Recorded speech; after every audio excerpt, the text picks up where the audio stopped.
자, 기경기 합시다. 생겨나지도 않고 소멸하지도 않고 건모도 아니고 영혼도 아니고 오는 것도 아니고 가는 것도 아니고 다른 것도 아니고 같은 것도 아니 영지법을 가르치신 분, 완전한 깨달음을 얻으신 부처님들 가운데 가장 훌륭한 불법자인 당신께 인을 표합니다. 자, 슈카의 현재생 공부를 합시다. 여러 가지 이제 거기에 슈카 3이 깨달음은 이제 과거생이었습니다. 얘기하자면은, 이 가난한 사람이 부자 재정관의 음식 한 끼를 먹기 위해서 3년 동안 그 집에 고된 노동을 하고 난 뒤에 그 한 끼 식사를 준비를 했지만 그걸 오히려 벽집으로 이렇게 공양함으로 해서 깨달음 얻었죠. 자, 슈카의 현재생 414페이지 출가와 깨달음. 슈카의 어머니가 임신하자 가족은 산모와 태아를 보호하기 위해 최선을 다했다. 아이를 뵌 지 얼마 지나지 않아서 산모에게 임신으로 인한 열망이 일어났다. 사리푸타 장로와 500명의 스님들을 초청해서 풍족하게 공양 올리고 싶다. 나도 노란 가사를 걸치고 황금 바루를 들고 스님들 맨 뒤에 앉아 스님들이 먹다 남은 음식을 먹고 싶다. 그렇게 스님들에게 공양을 올리게 나니 열망이 가라앉았다. 아마 이제 이 장로, 사리푸타 장로와 500명의 스님들을 초청해서 제가 그렇게 공양을 올렸네요. 그 후에도 그녀는 여러 번 잔치를 열고 스님들을 초청해서 공양을 올렸다. 그녀는 마침내 아들을 낳았고 아이 명명식에 사리푸타 장로를 초청해서 말씀드렸다. 장로님, 제 아들에게 계를 내려주십시오. 아이 이름은 무엇입니까? 장로님, 제가 아이를 뵌 날부터 이 집안에 아무런 괴로움을 겪지 않았습니다. 그래서 그를 슈카, 꾸마라라고 지었습니다. 장로는 그 이름으로 계를 주었다. 아무것도 아닌 것 같은데 이 아이를 가지고부터 아무런 괴로움을 겪지 않았다. 이렇게 하는 상당히 중요한 일이에요.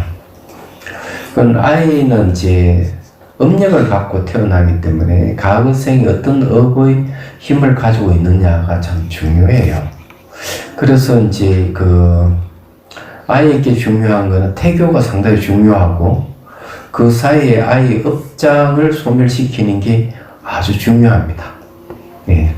근데 업의 장애를 없애는 게 아주 중요하다는 걸 이제 여러분 아셔야 돼요. 그러기 위해서 이제 하는 방법이 이제 공양 올리고 또 이제 법문 듣고 또 경정도 이제 읽어주고 참회도 하고 뭐 그런 게 하는 거예요. 이제 그런 식으로 해서 뱃속에 있는 아이가 갖고 있는 업장을 소멸시키는 주는 게 상당히 중요하다는 겁니다. 그 전에도 한번 얘기했지만은 그 오대산 노선 이야기 책에도 보면 같은 얘기 나오고 있죠. 이슬람을 믿고 있는 무슬림이라 해야 되나? 부인이 와서 아이가 자꾸 그 요동을 지고 이렇게 하는데 어찌했으면 좋겠습니까? 이러니까 지장경을 읽어주라. 그냥 자기는 불자가 아니기 때문에 경전을 읽기가 곤란하다. 이렇게 하니까 스님이 말씀, 이거는 종교하고 아무 관계가 없다. 그 아이가 갖고 있는 업의 장애를 없애주는 게 중요하지 않느냐 하는 얘기가 나옵니다. 그 어떤 젊은 부부는 열심히 불법에 기해서 신행생활을 하면서 아이를 가졌는데 아이가 그 태어나면서 죽어버렸어요. 그러니까 막 주위에서 봐라 저렇게 뭐 불법에 기해하더니만 저렇게 애가 죽어버렸다고 주위 쑥쑥쑥 그러니까 젊은 부부가 참 곤란했던 거죠. 그 노스님께 찾아가서 얘기를 하니까 노스님 얘기가 정말 잘 죽었다고 얘기를 하는 거예요. 그 이유를 이제 설명해 주는데, 당신 할아버지는 이렇게 죽었고 당신 아버지는 이렇게 죽었지 않느냐. 알고 보니 그 집안이 돼지를 전문으로 잡는 백정 집안이었던 거죠. 그렇기 때문에 할아버지는 아버지가 좋게 죽지를 않았던 거예요. 이야기하자면. 그러니까 이제 그 돼지 신인지 모르지만은 원한심을 갖고 그 집안에 이제 태어나가 집안을 복수를 하기 위해서 이제 그 집 부인의, 그러니까 며느리 뱃속에 들어간 거지. 그런데 이제 늘 지장경 독송을 하고, 지장경 내용이 인과에 대한 이야기입니다. 독송을 하니까 이 아이가 그 독송소를 듣고 법문을 듣고 마음을 돌리게 된 거죠. 이제 원한심을 얻게 하고 태어날 때쯤에서 자살해버린 거예요, 아이가. 그래서 이제 그런 문제가, 그 문제를 얘기를 해주는 거죠. 그 아이가 태어나서 어째 뻔했겠느냐. 다행히 지장결 열심히 읽어서 어벌 장애를 소멸시켰기에 지금 이제 그런 일이 벌어진 것이다 고 얘기해 주는 거죠. 생명을 죽인다는 것은 그만큼 죄를 많이 짓는 거예요. 얘기하자면은 여기에 저게 뭐고, 땅을 고르는데 개미집이 있더라고. 그 개미집은 건드리지 말고 땅을 고르라 했더니만, 그럼 갔더니 개미집을 그냥 옮겨버렸대. 그럼 옮기면은 그게 문제가 되는 거야. 얘야, 집 안에 다 무너지고 그 안에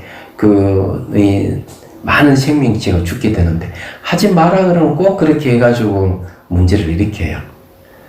하지 마라 그러면은 반드시 그만한 이유가 있어서 하는 건데, 그래서 이 소임자들도 생명에 대한 바른 이해를 가지지 못하면 그런 일이 있는 거거든요. 그러니까 함부로 그렇게 하는 게 아니라고.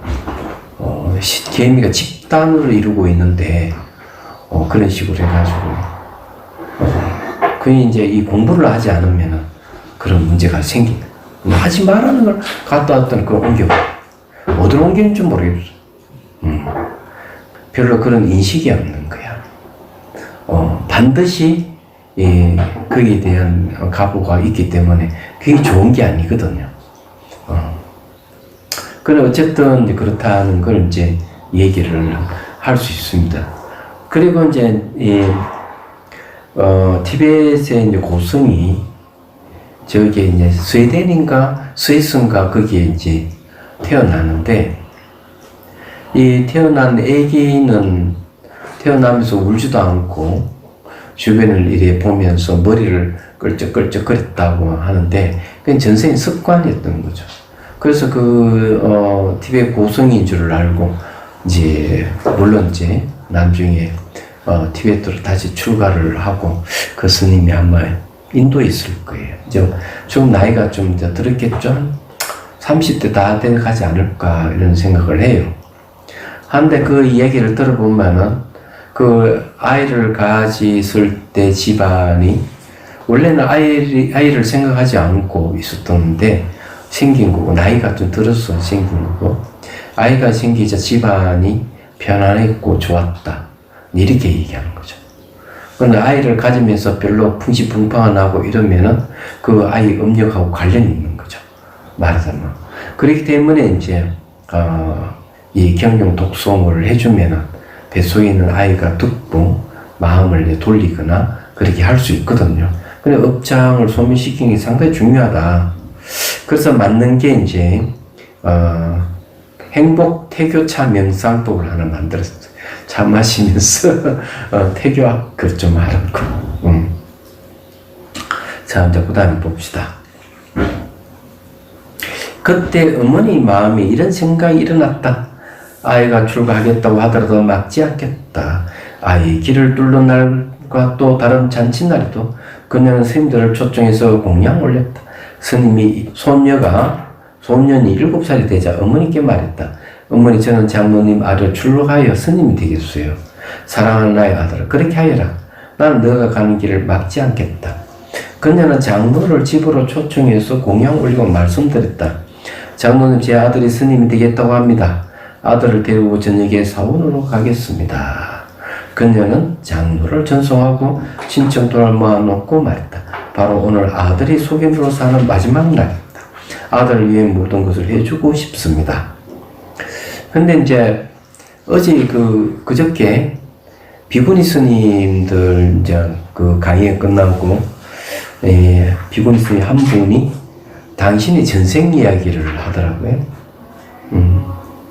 그 전생을 이야기하는 이제 지금 이제 스님이 이제 세 번째 이제 만나는 건데 꼭 그 나타나는 영상이 이 손끝에 물집을 터주는 분이 계셨대. 자기 아버지인 거예요. 얘기하자면 나이가 42세인가 되고. 그런데 자기 현재의 부모를 맞춰보니까 나이가 안 맞고, 그래서 이게 무엇인지를 모르다가 우연하게 이제 서울 갔다가 어느 집을 방문해서 사진을 보는 순간 자기 아버지인 줄 알게 됐다. 그래 물어보니까 바로 이 전생이 자기 집이었어. 그 집에 자기는 나이 7살 때 죽었다네요. 5살 때 죽었다던가. 그래서 물집이 있으니까 아버지가 직접 이제 이런 물집을 터주고 그렇게 했다고 하는데, 그런 기억이 있다고. 그러니까 또 이제 그런 이야기를 하더라고요. 어느 젊은 부부가 아이를 데리고 저게 이제 봉선사에 갔는데, 아이가 봉선사에 딱 오자마자 딱 그러더래. 부모에게 난 여기 살겠으니까 부모는 집에 돌아가는 거거든. 5살 먹은 내긴 이제 뭐 7살 먹은 잘 모르겠는데, 그니 그게 전생에 자기 살았던 절이야 그게. 그러니까 똑같이 행자같이 그 절에 살다가 겨울이 되면 추우니까 다 자기 부모 집에 이제 가는데 봄 되면 다시 오겠다고, 그런 게 이제 있는 거죠. 그러니까 간혹 보면 아이를 데리고 절에 가면은 절에서 살겠다 하는 아이가 있으면은 그게 전생에 그게 살았던 경험이 있지 않느냐, 이런 생각을 하게 되네요. 자, 어쨌든 이제 봅시다. 그녀는 장로를 초청해 집으로 초청해 공양 읽어 말씀드렸다. 이건 했네요. 그녀는 장로를 전송한 친척들을 모아놓고 말했다. 바로 오늘 아들이 소견으로 사는 마지막 날입니다. 아들을 위해 모든 것을 해주고 싶습니다. 그녀는 아들에게 가장 화려한 옷을 입히고 사원으로 가서 장로의 손에 맡겼다. 장로는 그에게 말했다. 나의 제자야, 출가생은 아주 어려운 삶이란다. 너가 이곳에서 즐거움을 얻을 수 있겠느냐? 스님 모든 흉계를 달게 받겠습니다. 장로는 그에게 수행 규제를 설명하고 기회를 주어 출가시켰다. 7일 동안 부모는 아들의 출가를 기념하려고 부처님과 스님들에게 100가지 맛을 내는 음식을 충효에 공양 올리고 집으로 돌아갔다. 8일째 되는 날 비구들은 마을로 탁발을 나갔다. 사례부터 장로는 사원의 일을 마친 후에 사미에게 가서 바로를 들게 하고 마을로 탁발을 나갔다. 제가 미얀마에서 그 생활을 할 때도 보면은 이제 아침에 이제 탁발을 하면은 범납이 제일 높은 스님 제일 앞에 섭니다. 그다음 범납손을 쫙 쓰고 그 뒤에는 이제 나이가 어린지 20세부터 20세 미만, 가장 어린 7살까지 쫙 서요. 서면은 이제 앞에 선배 스님들이 나이 어린 사미들 이제 가사를 챙겨주고 이렇게 해줘요. 그럼 출발할 때 개송을 한번 쫙 읊고 출발을 쫙 합니다. 출발해가지고 이제 신도들이 기다리고 있어요. 멀리 기다리고 있다가 스님들 오면 큰 이 그릇에다가 밥을 이렇게 가득 해가지고 이 스푼 하나, 그러니까 숟가락 하나를 떠서 넣어줘요. 말하자면. 그래서 이 한 바퀴 돌면 거의 1시간 정도? 한 바퀴 돌면은 이제 바로에 밥이 가득하죠. 한 숟가락씩은 받는데 신도 한두 명이 아니기 때문에 그렇습니다. 그래서 그것도 이제 이렇게 탁발을 하더라도 제일 앞에 범납이 제일 높은 스님이 출발을 해서 그래서 범납손으로 그렇게 한다 하는 거예요. 자, 숙가 사미는 판디타 사미가 그랬던 것처럼 물길 등과 같은 것을 관찰하고서 장로에게 물었다. 장로는 판디타 사미에게 했던 것과 똑같이 대답했고, 사미는 이 문제에 대해 설명을 듣고 장로에게 요청했다. 좋으시다면 스님이 가사 바로는 스님께서 가지고 가십시오. 저는 되돌아가겠습니다. 이 말은 뭔가 아마 사미가 아마 시봉을 들었던 것 같아요. 장로는 그의 의견에 반대하지 않았다. 좋아, 사미여. 나의 가서 바로를 돌아다오. 이제 이 사미가 이제 꼭 그 장로 스님의 가사 바로를 대신 이제 돌고 가기 때문에 이렇습니다. 장로가 자신의 가사 바로를 돌려받자 사미는 장로에게 인사를 하고 되돌아갔다. 사미는 되돌아가며 장로에게 말했다. 스님, 저에게 음식을 가져다 줄 때 100가지 맛을 내는 음식을 가져다 주십시오. 어디서 그런 음식을 얻는단 말인가? 스님이 복덕을 얻을 수 없다면 제 복덕으로 얻을 수 있을 것입니다. 이것도 상당히 재밌네요. 자, 여기 판디타 사미가 했던 것이라고 했는 게 이제 내용이 뭔지 지나가서 잘 모르겠네요. 아마 물기를 얘기를 하는 거 보면은 이제 그 물기는 스스로 이렇게 그 가는 길을 모르지만은 사람이 터주면은 물길이 이제 생기는 것, 그런 걸 얘기를 하지 않는가. 그리고 이제 바퀴 만드는 것도 이제 그거 같이 이제 설명하고, 이런 걸 이제 하고 이제 관련이 있죠. 판디타의 산미에 대한 이야기는 몇 페이지에 있을까? 한번 봐야 되겠네요, 그죠? 몽둥이 편 있구나. 몽둥이 편. 판디타 사미 계단 150페이지를 보십시오. 자, 150페이지를 봅니다. 한참 지나서는 기억이 잘 가물가물했던 겁니다. 자, 150페이지 판디타의 가거생 가난뱅이 얘기 나왔죠. 그러면 깨달음을 얻는 것은, 자, 그러면은 161페이지 보십시오. 161페이지 판디타 사미가 깨닫는 이야기를 한번 보는 게 좋겠습니다. 공부하는 것도 좋죠. 자, 161페이지 판디타의 현재생 7살의 사미. 부모는 딸이 임신한 사실을 알자 태아를 보호하도록 최선을 다했다. 얼마 후에 그녀는 임신을 일한 강한 열망이 일어났다. 법의 사령관이 사리푸타 장로와 500명의 비구들에게 연을 요래해서의 공양을 오고 싶다. 나도 노란 가사를 입고 스님들의 맨 뒤에 앉아서 스님들의 난기에 음식을 같이 먹고 싶다. 그녀는 자신의 열망을 부모에게 말하고 그녀의 소원대로 다 이루어지자 열망이 가라앉았다. 그녀는 그 7번째 잔치를 열어 사리푸타 장로 500명의 비구들에게 연어를 요리하여 대접했다. 자, 이 부분 티샤의 이야기가 똑같다 되어 있는. 티샤는 우리 이제 이 티샤로만 이것은 과거 생이마 똑같다로 있을 때 연어를 공양 올린 공덕 때문이다. 어느 날 아이 이름을 짓는 명명식 어머니가 사리푸타 장로에게 말했다. 장로님, 우리 아이에게 기회를 주시옵소서. 장로의 아이 이름이 무엇입니까? 장로는 이 아이를 임신한 날부터 집안의 우둔한 사람들이 모두 영리해졌습니다. 그래서 아이 이름을 판디타 다라카라고 지었습니다. 현명한 아이라는 거죠. 그러니까 멍청한 사람들에게 현명해졌다. 아이를 가지고 또 집안 사람들이 그렇네요. 영리해졌다 그랬는데 우둔한 사람들이 대단하네요. 장로는 아이에게 개를 주었다. 아이가 태어날 날 어머니 마음속 다짐했대. 이 아이가 출가를 한다 해도 막지 않겠다. 이게 벌써 뱃속에 있는 아이에게 개를 주었네요. 아이가 7살이 되자 말했다. 어머니, 저는 장로님 말을 출가하겠어요. 그렇게 하여라. 나는 오래전부터 너희 출가를 막지 않겠다 다짐했다. 그녀는 장로를 집으로 초청해 공양을 올리 말했다. 아이가 스님이 되고 싶다 합니다. 저녁에 아이를 데리고 사원으로 가겠습니다. 장로 돌아가자 그녀는 가족들을 모아놓은 말도 오늘 아들 출가하는 기쁜 날을 기념해서 스님들에게 많은 시주를 하도록 하겠습니다. 그녀는 많은 시주물을 준비하고 사원으로 가서 아이를 장로에게 맡겼다. 장로는 이 아이의 출가를 받아주십시오.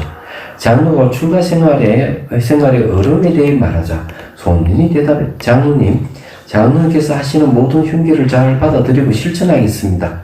그렇다면 좋다. 장로는 그의 머리에 물을 적히면서 몸의 32부분 중에서 처음 5가지에 대해 명상하는 법을 가르치고, 이거는 이제 청전 도르를 32가지 그 신체의 부위를 외우게 해가지고 관찰하는 방법을 가르쳐주는 수행법이 나와 있습니다. 예, 명상하는 법을 가르치고서 삼위계를 주었다. 부모는 7일 동안 사원이 남아서 부처님과 모든 스님들의 연을 요리하여 공양 올렸다. 7일이 지나자 부모는 집으로 돌아갔다. 8일째 되던 날 장로는 아이를 데리고 마을로 탁발을 나갔다. 장로는 다른 비구들과 함께 가지 못했다. 왜냐하면 삼위가 마을로 탁발을 나갈 때 발을 드는 법과 가사를 입는 법이 아직 익숙하지 않았기 때문이다. 그리고 걷고 서고 앉고 누울 때 마음 챙기는 법도 아직 배우지 않았다. 그 외에도 장로는 사원 안에서 할 일이 많았다. 비구들이 탁발로 마을에 들어가면 장로는 사원을 둘러보고 청소가 안 된 것도 청소하고 마시는 물 항아리를 깨끗이 씻어 물을 채우고 침대나 의자나 다른 기구도 짓무들어 놓여 있으면 제자를 가져가 정돈했다. 이 일이 다 끝나면 마을로 들어갔다. 그가 이렇게 하는 이유는 외도들이 텅 빈 사원에 들어갔다가 무시수하게 어지러워져 있는 것을 보면 고타마 사무의 제자들 사는 것 좀 보게 라고 할 것이기 때문이다. 그래서 장로는 사원 전체를 둘러보고 바르게 정돈을 나서 마을에 들어갔다. 그날도 장로는 삼위에게 가서 발을 들게 하고 평소보다 더 늦게 마을에 들어갔다. 삼위는 스승같이 탁발을 가면서 길가에 도량이 파여 있는 걸 봤다. 이것이 무엇입니까, 스님? 이것은 도량이라 부른다.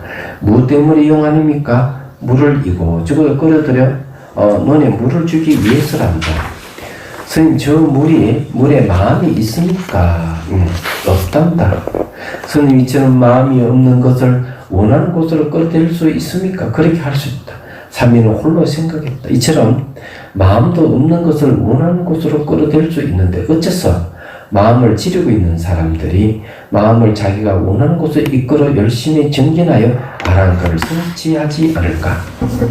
그건 대단하네요. 이제 보니까 이제 기억이 조금 나네요. 이 물은 마음이 없지만은 이 마음이 없는 물을 원하는 곳에 끌어들일 수 있죠. 그게 마음입니다. 얘기하자면은 마찬가지로 이제 마음도 없는 것을 이렇게 원하는 곳에 끌어들일 수 있는데 마음을 지닌 사람들이 마음을 자기가 원하는 곳으로 이끌어서 열심히 정진한다면은 아란이 될 수 있지 않을까 이렇게 생각을 했던 거죠. 왜냐하면 마음 없는 것도 끌어다가 가지고 이렇게 할 수 있는데 마음이 있는 것은 더 쉽지 않은 얘기죠. 이 그런 얘기입니다. 자, 계속 하다가 이번에는 활을 만드는 사람이 활대를 불에 꽂고 한쪽 끝에서 한쪽 눈으로 들여다보면서 곱게 패는 것을 보았다. 이 사람들은 누구입니까? 화살 만드는 사람들이란다. 이들은 무엇을 하고 있으며 활대를 불에 꽂아서 바르게 편단다. 스님, 이 활대는 마음이 있습니까? 마음이 없단다. 하면 또 생각했다. 마음도 없는 활대를 사람들의 불을 가해서 곱게 패는데 어째서 마음을 지니고 있는 사람들이 마음을 자기가 원하는 곳에 이끌어 열심히 정진하여 아랑가를 성취하지 않을까? 당연하죠. 근데 이런 내용을 보면은 마음 없는 것도 얼마든지 펴고 꽂고 다 하는데 왜 마음이 있는 이 마음을 단련시켜서 수행해서 아랑가를 외우지 못할 수 있는 얘기죠. 얼마든지 가능하다는 얘기죠. 계속 가다가 이번에는 목수가 바퀴 살가 외륜과 바퀴 통등을 깎아 바퀴를 만들고 있는 걸 봤다. 저는 이 사람들은 누구입니까? 목수들이란다. 뭘 하고 있는 것입니까? 나무로 바퀴를 만들고 마차나 수레등을 만든단다. 저는 이 나무들도 마음이 있습니까? 나무들은 마음이 없단다. 삼위에게 이렇게 생각했다. 마음이 없는 나무들로 바퀴 등을 만들어 어째서 마음을 지니고 있는 사람들이 마음을 자기가 원하는 곳에 이끌어 열심히 정진하는 아랑가를 성취하지 않을까? 이 모든 걸 보고 나서 삼위는 장로에게 말했다. 자, 여기에서는 첫 번째 물이 마음이 있느냐가 물어보고 두 번째는 이 활대, 예?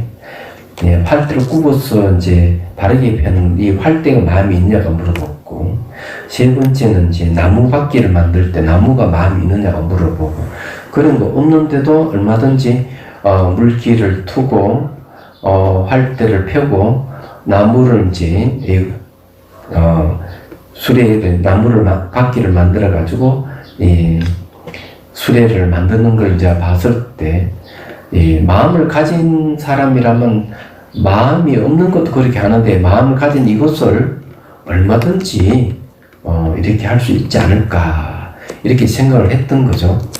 대단합니다. 이런 거 보면요. 이 모든 걸 보고 나서 삼위는 장로에게 말했다. 스님 괜찮으시다면 가서 발을 직접 들고 가십시오. 저는 사원으로 들어가겠습니다. 장로는 출가한 지 며칠도 안 된 사람이요. 기특하게 말하는 것을 보자 마음이 즐거웠다. 가서 발을 나에게 돌려다. 장로는 가서 발을 받아들였다. 삼위는 장로에게 절을 올리고 되도록하며 말했다.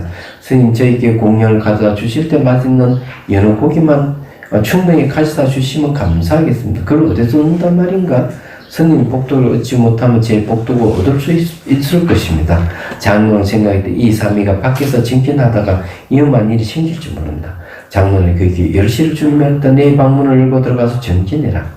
삼위는 장로의 방으로 들어가 앉아서 열심히 마음 챙기고 정진하는 몸의 진실한 속성과 마음의 본질을 깨달아 가기 시작했다.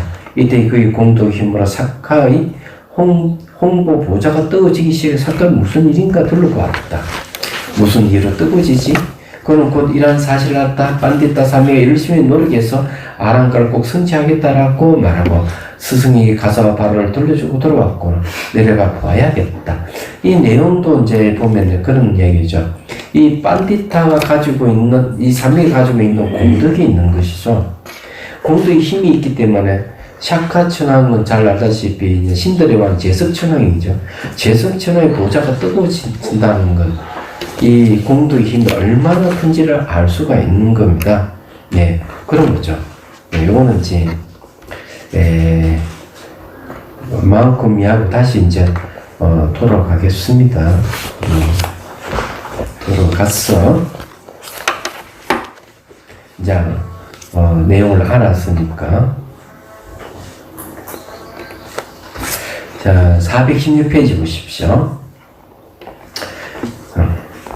자, 거기 밑에서, 보자, 6번, 7번째 줄에, 어디서 그런 음식을 얻는단 말인가? 스님의 복도가 얻을 수 없다면 제 복도가 얻을 수 있을 것입니다. 장로는 삼위에게 열시를 주고 마을로 돌아갔다. 삼위는 사원으로 돌아가서 장로의 방을 열고 들어가 방문을 잠근 다음 가부를 두고 몸에 대한 무상고 무아의 특성을 깨닫기 위해 부지런히 정진했다. 이게 이제 몸에 대해서 이제 몸이 무상하게 변하고 몸이 변하는 것은 이 만족스러운 것이 없다. 만족스럽지 않는 이것은 내 뜻도 될 수 없는 것, 그건 무하다. 무상고 무하라 하는 이 세 가지는 한 세트예요. 이렇게 이제 이 정리를 하게 되면은 그 다음에 이 세 번째 단계까지 이제 가면 이제 무상고 무하에 대한 이해가 생겨요. 네 번째 단계가 몸이 막 사라지는 현상이 생겨서 생기는 건 보이지 않아요. 다섯 번째 단계는 몸 사라짐의 지혜를 얻어요. 자, 여기서부터 이제 거친 데서 미션도 들어갑니다. 몸이 사라지는 거는 이제 거친 무아를 체득한 거예요. 그냥 막 절을 해가 몸 사라지는 정도는 거친 무아를 체득한 건 아니에요. 제가 능인선언에 이제 그때 한번 가니까 능인선언의 운전을 이렇게 해준 보살님이 그 얘기, 자기를 절을 해가지고 몸이 사라졌다고. 몸이 사라져도 무상고 무아의 관찰이 없으니까 지혜가 없어요. 제가 그 얘기 지혜가 없습니다. 얘기를 해줬습니다. 몸이 사라진다 해가지고 다 된 게 아니기 때문에 그 전에 몸 사라지기 전에 무상고 무아의 관찰이 있어야 돼요. 그래서 이제 그런 이해가 생기면서 이제 몸 사라짐의 지혜를 얻는 거죠. 그 다음에 몸 사라지고 난 다음부터는 이제 이 마음의 영역으로 들어갑니다. 마음의 영역이 이제 감각의 영역이고 감각도 마음이기 때문에 그때부터는 이제 몸의 감각 관찰을 해요. 얘기하죠. 그러면서 다시 무상고 무아에 대한 관찰을 계속 이어갑니다. 네, 이렇게 해서 나중 최종적으로 어떤 현상에 대해서도 초연해지는 11번째 단계에 들어가고 12번째 단계에 들어가면 어떤 현상도 생기지 않는 단계에 들어가고 그러면서 13번째, 14번째, 15번째, 16번째는 열반에 들어갑니다. 그 12번째부터는 이제 초연해지는 지위가 생기기 때문에 어떤 현상도 없어요. 얘기하자면. 자, 그렇게 이제 들어가는 거거든요. 그래서 진정한 무아는 마음의 무아를 얻어야만이 그 진짜 무아다고 이렇게 얘기를 하는 거죠. 되게 어리석은 자들은 이 몸 사라지는 걸 궁극으로 생각하는 사람 어리석은 자들이 너무 많은 거예요. 근데 그건 너무나 어리석은 거예요. 그래 얘가 뭐 몸이 열리면 뭐 어쩌고 하면서 자기 대단한 같이 얘기를 하는데 그게 저기 일주일 전에 제가 서울에서 그 보살을 만났거든. 두 사람이 찾아왔어요. 용련사에서 자비수관 하다가 영통이 열렸다고? 뭐가 무슨 영통이냐고 하니까 이 손이 이제 이 사람은 손만 탁 대면 몸이 되면 병을 다 나서는 힘이 생긴 거예요. 이제 본인이 영통이라 생각했던 거죠. 그 자비수관 하게 되면 이 손에서 이제 기가 생겨가지고 사람을 치유할 수 있는 능력이 생겨요. 생기는데 손만 대면 사람이 나으니까 그러니까 이제 그 힘으로 이제 뭐 연통이 생겼다 생각해가지고는 절도 짓고 법화경을 뭐 그렇게 많이 선정하고 이렇게 했는데 어느 순간 원래 들어서부터 뭐 몸이 각종이 안 좋아지더니만 이제 몸이 신장이 안 좋고 뭐가 안 좋고 이제 이렇게 팍 끄겨버린 거죠. 그러니까 이제 찾아온 거야. 아니 자기 영통이 있고 뭐가 어느 경계가 있으면 이 떨어질 리가 없을 건데 안 그래요. 그래서 이제 이 잘못된 길로 간 거예요. 이 지혜 개발에 힘쓰지 않으니까 아무 소용이 없는 거야. 얘기하자면 저기 사람 뭐 병을 치유하는 능력이 생기도록 무슨 소용이 있겠느냐 이게야. 그 사람들에게 법을 설해서 지혜가 생기도록 해줘서 그렇게 하는 게 훨씬 좋죠. 단지 몸을 낫게 하는 거는 그건 일시적인 현상이에요. 좀 지나면 뭐 또 안 좋아져 버리는데. 그런데 그거는 헛일이야. 일시적인 현상이기 때문에 그렇게 하면은 그 기운으로서 치료해 준다는 건데 나중에 기락하는 거는 기가 빠져버리면 몸이 안 좋아지게 되죠. 그래서 그렇게 하면 안 된다고. 저도 사람을 이렇게 되면은 치유해 줄 수 있는 능력이 있긴 있지만 그런 거 안 하잖아요. 안 하는 이유가 별로 의미가 없어서 그런 거죠. 진정하게 치유한다면 그 사람의 번뇌를 없애주는 마음 치유가 중요한 것이지, 몸뚱아리 그걸 가지고 얘기를 하면 곤란하죠. 물론, 절박한 사람에게는 꼭 필요하시기는 알겠지만, 그래서 당신은 새로 수행을 새로 시작해야 된다고 얘기했습니다. 근데 벌써 나이가 막 10년이 넘고 나이가 들었는데 수행하기가 쉽지 않을 거예요. 이야기하자면. 그래서 이제 그 남을 도와주고 이러는 건 참 선행을 많이 했지만, 그런 선행도 수준이 있는 거죠. 선행을 하는 것도. 근데 몸이 이제 그래 안 좋은 걸 치유해주는 정도의 수준하고, 근본적인 마음을 치유해주는 수준하고 차원이 다른 거예요. 얘기하자면. 이제 그래서 그렇다 이거죠. 그래서 늘 이 수행을 하면서 의식이 깨 있어가지고 지혜가 개발되면서 몸이 사라지고 지혜가 개발되어 있는 사람들, 의식이 현재 순간 늘 깨 있거든요. 깨 있는 사람은 몸이 늘 가볍고 몸이 늘 열려 있는 상태. 그렇거든요. 근데 이제 절을 해가지고 몸 사라짐 정도는 그건 의식이 깨 있는 게 아니기 때문에 지난 몸이 다 다쳐버려요. 아무 소용이 없어요, 그거는. 근데 어리석은 자들이 그런 걸 하는 거죠. 말하자면은. 그래서 그게 별로 의미가 없는 거야. 그런 걸 가지고 대단한 것으로 이야기하면 지나가던 개도수를 이기거든?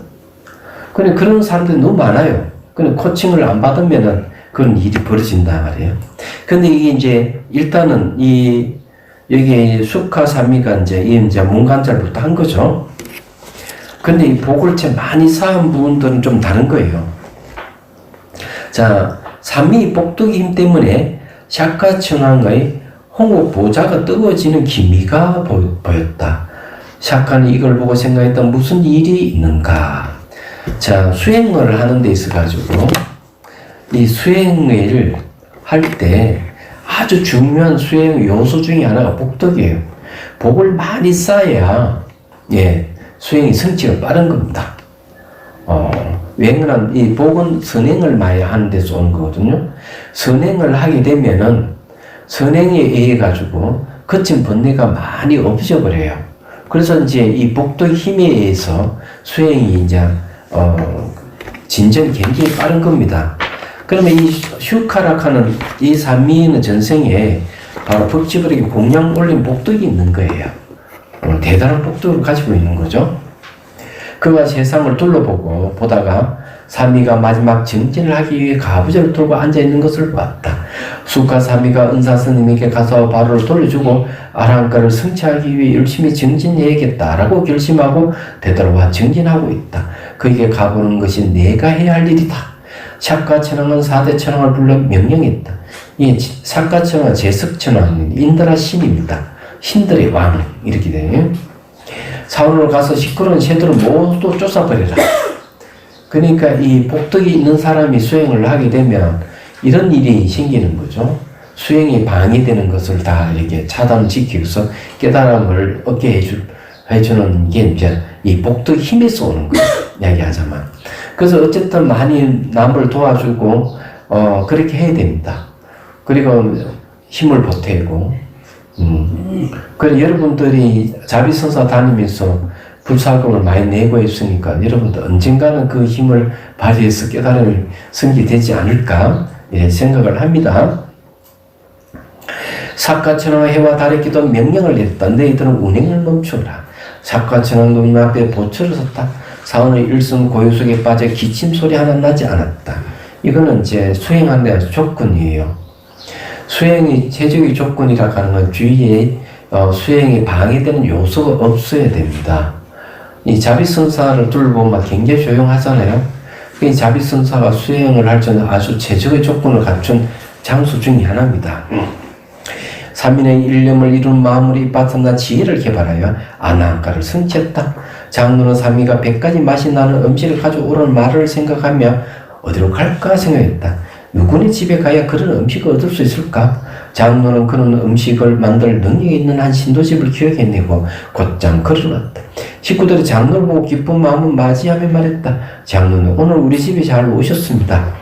그던 장로의 바로를 받고 의자를 제공하고 물건 수프고 과자를 내었다. 그리고 장로에게 음식이 준비될 때까지 법문을 들려달라고 청했다. 장로는 격식을 차리지 않고 법을 쓰라고 음식이 준비되자 법문을 끝냈다. 식구들이 100가지 맛이 만나는 음식을 바로에 담아 올리자 장로는 바로를 받아두고 떠나려고 했다. 그러자 식구들이 말했다. 장로님 여기 앉아서 드십시오. 다 드시고 나면 가지고 갈 음식을 또 담아드리겠습니다. 여기 이제 보면 음식이 다 될 때까지 법문을 해달라고 법을 요청하고 이러는데 이 전통 우리나라도 그냥 그대로 있습니다. 그래서 이 선방이라든지 강당에 신도들을 공양 올리면은 이 신도들을 위해 따로 불러가지고 법문을 해주고 그러는 거죠. 이건 우리나라도 있고 남방에서도 이 전통이 남아 있습니다. 그래서 이제 신도들은 공양 올려 그냥 가면 안 돼요. 꼭 스님들께 법문을 청하고 법문을 듣고 가는 게 아주 중요해요.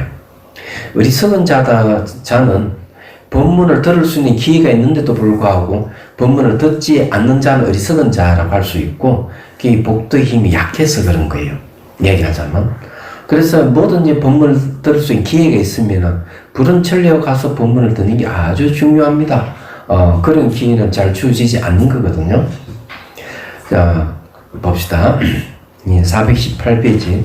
식구들이 장로를 설득해서 그곳에 앉아 공양을 드시게 하고 다 저지자 다지 그 바로 가지고 갈 음식을 담아드렸다. 장로는 음식이 가득한 바로를 받아들며 사미가 배고플 것이라 생각하며 서둘러 사후로 출발했다. 바로 그날 부처님께서 아침 일찍 탁발하고 간다구띠로 돌아와 생각하였다. 오늘 슈카사미가 은사에게 가서 바로를 들려주고 아랑가를 성취하고 말겠다라고 생각하고 되돌아왔다. 그가 수행을 완성했는가? 부처님께서 삼위가 어느 한가를 성취했다는 것을 아셨다.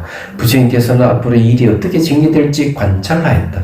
미래 일을 관찰하는 것은 이제 천안통이라고 합니다. 오늘 삼위는 마침내 아라한가를 성취할 것이다.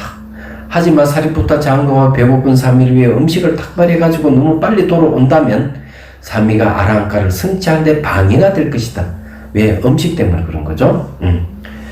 사원 정문에서 그를 지체시켜 삼위를 보호하는 것이 내가 마땅히 해야 할 일이다.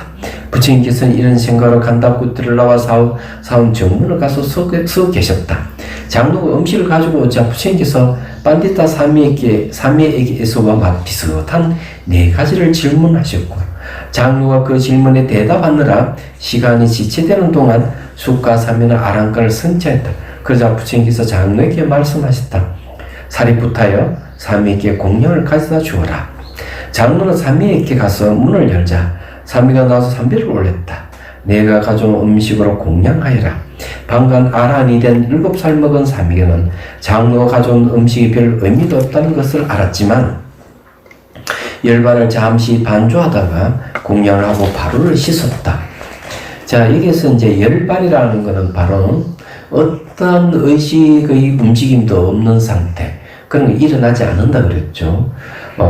그냥 일어나지 않는 것은 그냥 선정이고, 그냥 일어나지 않는 건 선정이라고 그러고, 무상고 무아에 대한 관찰을 통해서 지혜가 생긴 상태에서 의식이 일어나지 않는 상태에 들어가면 그건 열반이라고 하는 겁니다. 그래서 여러분들이 무조건 분별이 없는 무분별 상태라고 해서 그걸 공성을 수행하는 것이다, 이렇게 이해하면 안 되는 겁니다. 공성에 대한 이해를 전제로 하고 무분별 상태에 들어가면은 이런 열반을 얻고 깨달음을 얻을 수가 있어요. 그 순간 4대 천왕은 자리를 떴고 해와 달도 운행을 다시 시작했다. 샤과 천왕도 자리에서 벗어나 돌아갔고 태양은 모두 사람이 보는 가운데 정오를 지나갔다. 비구들이 이것을 보고 말했다. 이제 해가 정오를 지나가고 삼위가 방공 공양을 마쳤다. 오늘 왜 오전이 길고 저녁이 더디게 오는가? 이때 부처님께서 들어와 비구들에게 물으셨다. 비구들이 여기 앉아서 무슨 이야기를 나누고 있는가? 부처님이시여, 오늘은 오전이 길고 저녁이 늦게 오는 것 같습니다. 삼위가 방공 공양을 마쳐 태양이 우리가 보는 가운데 방금 한가운데를 지나갔습니다. 비구들이 대답하자 부처님께서 말씀하셨다. 비구들의 커다란 복도를 갖춘 사람이 아란이 되기 위해 수행하면 항상 이런 일이 일어나는 것이다. 오늘 4대 천왕은 4방위를 지키고 태양과 달은 운행을 멈추고 샤과 천왕은 방문 앞에 보초를 쓰고 나는 정문에서 서서 삼위를 보호했다. 오늘 숫가 삼위는 농부가 물기를 내어 물을 끌어대고 화살을 만드는 사람이 화살을 곱게 펴고 목수가 나무로 바퀴를 만드는 걸 보고 본보기를 삼아 자신을 정복하고 아란이 되었다. 부처님께서 이 말씀에 이어서 개성을 엎으셨다. 농부는 물기를 내어 물을 끌어들였고 활을 만드는 이는 화살을 곱게 펴며 목수는 구운 나무를 곱게 다듬고 훈계를 달고 받아들이는 이는 마음을 잘 다스린다. 아주 멋있네요. 자, 이 내용을 이제 보면 잘 알겠지만 이 복덕이 있으면은 이렇게 수행하는데 항상 보호를 해주고 그러는 거예요. 이 복 있는 사람이 수행을 잘할 수 있는 이유가 거기 있습니다. 그래서 보조국사학계에서도 그런 이야기가 있습니다. 전생에 부처님이나 수행자께 공양 올리면은 이 세계에 와가지고 돈하고 자 좀 닦아간다, 깨달음을 얻는다는 거죠. 그리고 전생에 정과 해를 불보살이 공양 올리고 수행자에게 공양 올리고 그러면서 정해를 닦은 사람은 이 세상에 와서 돈수한다, 이렇게 얘기하는. 이때 공양 올린다는 것이 그만큼 중요한 거죠.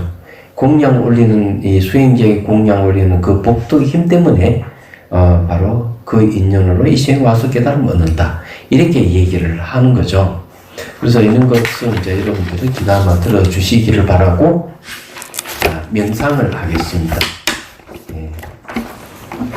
원래 중간에 해야 되는데 오늘 이제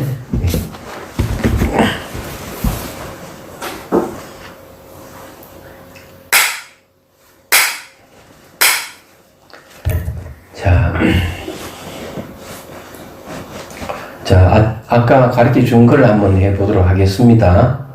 자, 숨을 들이쉬고, 내쉬고, 어깨 힘을 빼 척추는 곱게 쉬어옵니다. 자, 시선 곳곳이 잠시 두고,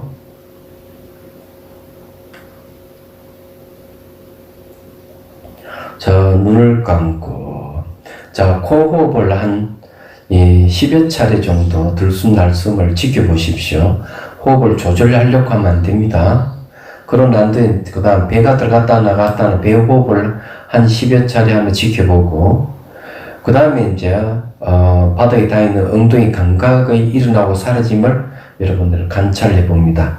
그것이 이제 또 되면은 그 다음에 이제 딱 호흡으로 배 호흡으로 또 감각 관찰하고 이렇게 이제 로테이션으로 여러분들 반복 훈련하다 보면 어느 순간 감각이 일어나고 사라짐을 볼 수 있습니다. 자, 그렇게 이제 해봅니다.